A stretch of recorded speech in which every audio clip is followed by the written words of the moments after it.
reporting for Reason to Resist.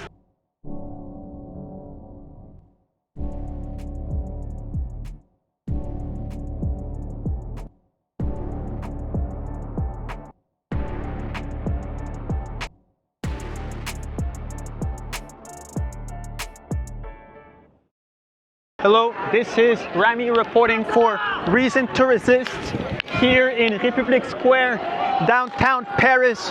The police is currently charging on us where they're putting an end to the protest, the strike that was declared against the austerity measures put in place by François Bayrou.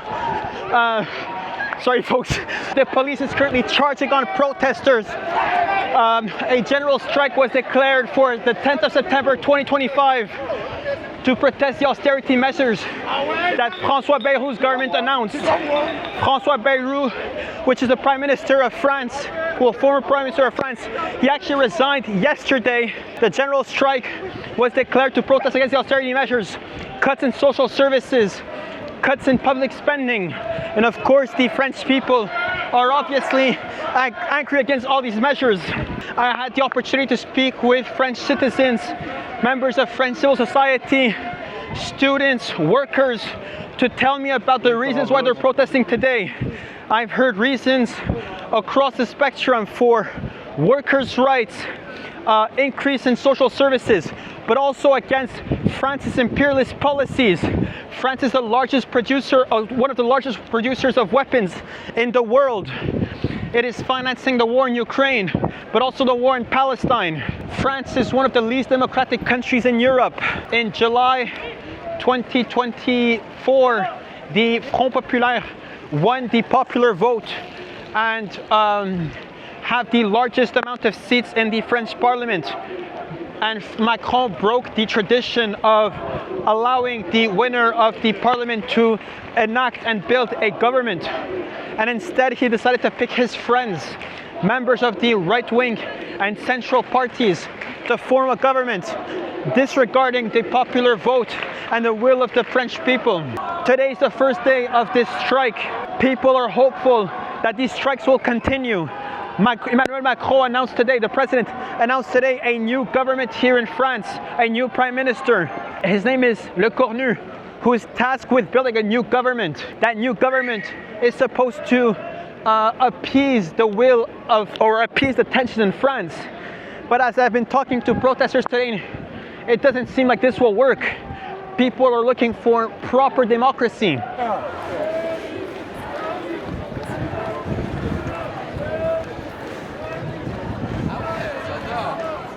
Can you start by introducing yourself? Yeah, okay. Hello, everybody.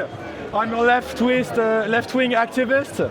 We are here in Paris at the 10th of September 2025, protesting against the government, the French government. And so we're showing here our solidarity and against French President Emmanuel Macron. And we're also showing our solidarity with the Palestinian people who are being bombed and killed by tens of thousands in Gaza, or 100,000. So it seems like this strike was called in July, right? Quite a few months ago. Yeah, because our former Prime Minister, François Bayrou, announced mid-July his budget for 2026, and he wanted to make 40 billion euros economy, and his budget was very harsh and bringing poverty to the working class, to everybody who is refusing to tax the rich.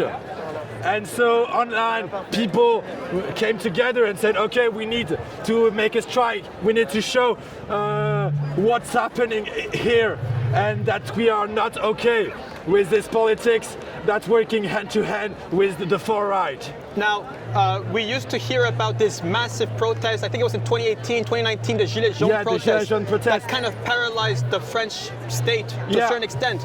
It seems like it was quite saved by the pandemic. Can you tell us about what are you hoping to see with these protests? If this is the first day, do you think we're going to see more days of protests? And so hopefully we'll see more and more days of protest until the government will respond. the only thing they will respond is violence. It's the only thing they know. The leaders, the ruler, the rich refuse to be taxed, refuse to hear the people. So we have to come back to show that it's not happening. We won't let this beautiful country end in fascism.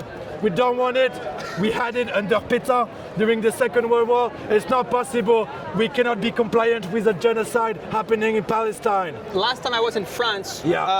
I believe the Front Populaire, a Yes. relatively new political party, was a coalition of Yes. somewhat all of the leftist parties in France united Yes. together. From It seemed- socialist to and they gained the left, most right. seats in parliament. Yes. They were not tasked to form a government. Instead, Yeah. Macron appointed these right-wing parties, central parties, to form a government. Yes. France is also listed as one of the least democratic countries in Europe, although democracy Yeah. is with a big word in Europe. I don't know where it is as well. But can you tell us about what forms of measures were, clearly the French government did not recognize the result of the popular will of the Yeah. French people. Yeah. So last July, as you said, the parliament was re-elected. The left, the coalition, the Nouveau Front Populaire, went and had the most seat, the largest coalition. So they had to try to form a government. They didn't have the opportunity. So it was Macron's party who ruled hand-to-hand with the far-right. This is not acceptable. It's exactly what far-right country did. That's what Netanyahu did to make sure he had the most power. So it's really problematic. And what they did, what they tried to do is implement environment, the policies against the environment to harm the ecosystem and the human. They did liberalization, so the free markets more and more. They did also racist things to make it more difficult to live in France when you don't have the nationality. It's more and more difficult to film as manifestation and also to have your voice heard. So it's more and more rebellion. I noticed a lot of Palestinian flags at this protest. There's a graffiti there on the statue of Republic Square that says Free Gaza. Yeah. You have a big Palestinian flag over here. Macron is claiming to be this big man who's going to recognize Palestine. He's this no is going big to man. absolve his complicity in the war in Gaza. France is one of the largest exporters of weapons in the Yeah. world. Why is Palestine so important in this protest today?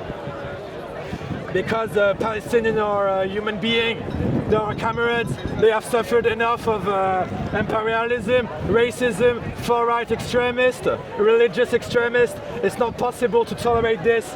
If we cannot condemn what's happening in Gaza, how can we defend what is going to happen next in France?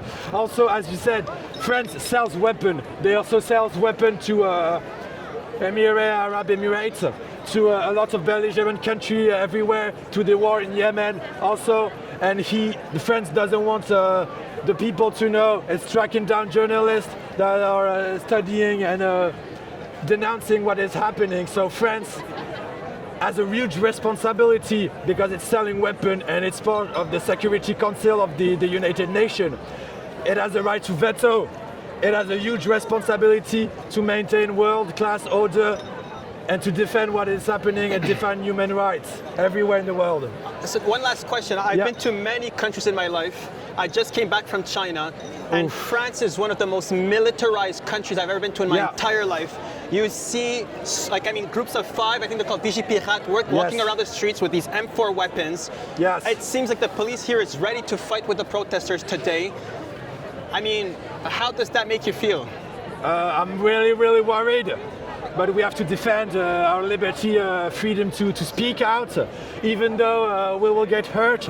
Since 2025, in France, there was huge Charlie Hebdo assassination. There was a huge terrorist attempt since 2015, And since then, we have military people walking in arms everywhere in our city every day. And also the police are getting more and more weaponized. Amnesty International, when the crisis of Gilets jaunes went, they denounced that the use of force was disproportionate, and it was a real danger towards democracy and freedom to manifest. So if police are getting more and more violent, the answer of the manifestation, the protester will be more and more violent. It's not the protester. It's the state. It's not the protester who decide the level of violence. It's an answer to the politician and the Regalian state. Je vois que vous avez un cône qui dit Macron rend le pognon, Oui, parce Macron que- retourne l'argent. Qu'est-ce que ça veut dire ça? En fait, c'est parce que pendant la crise du Covid, il était là, quoi qu'il en coûte, c'était pas grave. Et aujourd'hui, il se rabat sur la classe populaire en disant maintenant c'est terminé, il faut payer, quoi. Moi, je fais un métier assez difficile qui est en travaux, qui est dans le secteur des travaux publics, notamment le secteur des autoroutes, où je te promets que quand tu rentres de ta journée, t'as qu'une seule envie, c'est de manger avec ta famille et d'aller te coucher, quoi. Donc 3 ans de plus, ça paraît rien, surtout par rapport à votre auditoire, en fait, qui est habitué à des grosses journées et en fait à travailler et à payer. Mais en France, on n'est pas habitué à ça. On a toujours eu la sécurité sociale, une certaine couverture sociale avec l'État-providence. Et tout le monde cotise. C'est un système de solidarité qui est unique au monde. Et on aimerait bien que ça se perpétue. Seulement là, on voit bien que c'est l'inverse qui est en train de se produire, où en fait on demande aux classes populaires et aux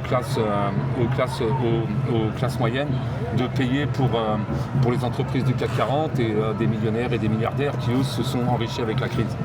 Est-ce que vraiment le budget qui est proposé, c'est qu'est-ce qui a déclenché ou est-ce que c'est une certaine,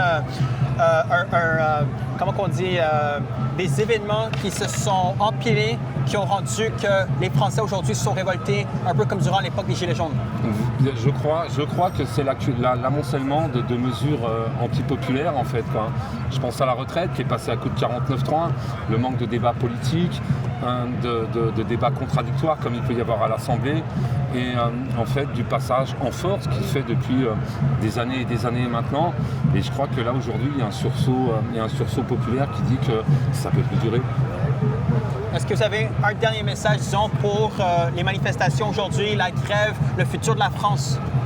On espère tous que la situation va s'améliorer.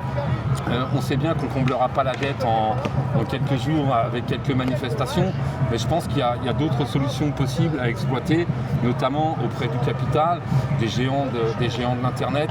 Je pense qu'ils peuvent contribuer plus. Je pense qu'il faut que l'effort soit généralisé, mais que les classes les plus riches doivent payer plus. Ça, c'est mon opinion. Et surtout que le peuple, il semble que c'est ça la volonté du peuple français. Il y a eu les élections en juillet, le nouveau Front populaire, avait gagné les élections, avait le plus de sièges au Parlement. Et oui, bien sûr. Alors là, je pense qu'il y a une manque de représentation, il y a une manque de représentation démographique, mais je pense que le principal problème, c'est le pouvoir d'argent, c'est le pouvoir d'achat des gens qui font à vue d'œil. Moi, je le vois, nos enfants, ils sont à 35 élèves par classe. On avait un système de santé qui était un des meilleurs du monde, où on se retrouve. La dernière fois, j'ai été en urgence pour me faire recoudre. Je me serais cru à Calcutta, quoi. C'était un pays du tiers-monde. Il y avait 2 heures d'attente. Et en fait, eux, quand ils vont se faire soigner, ils ne vont pas à l'hôpital public, ils vont à l'hôpital américain de Neuilly et ils sont soignés en quelques heures. En quelques heures, ils sont soignés. Donc c'est un système à 2 vitesses. C'est un système à 2 vitesses. Et pourtant, mes parents peuvent en témoigner. Et on avait un des meilleurs systèmes de santé du monde et c'est en train de péricliter. On les applaudissait pendant le Covid et aujourd'hui on ferme des lits d'hôpital, on ferme des lits d'urgence. Tout va à volo aussi bien dans l'hôpital que dans l'éducation. L'inflation a pris 10 points. Bon, ça c'est pas de la faute de quelqu'un en particulier. Et les riches sont plus riches que jamais. Et les riches, voilà. Les riches n'ont jamais été aussi riches, quoi. Donc s'il n'y a pas une redistribution des richesses, on va au-devant de graves problèmes. Merci beaucoup. Un bisou à nos cousins canadiens 100%. Et puis force à vous.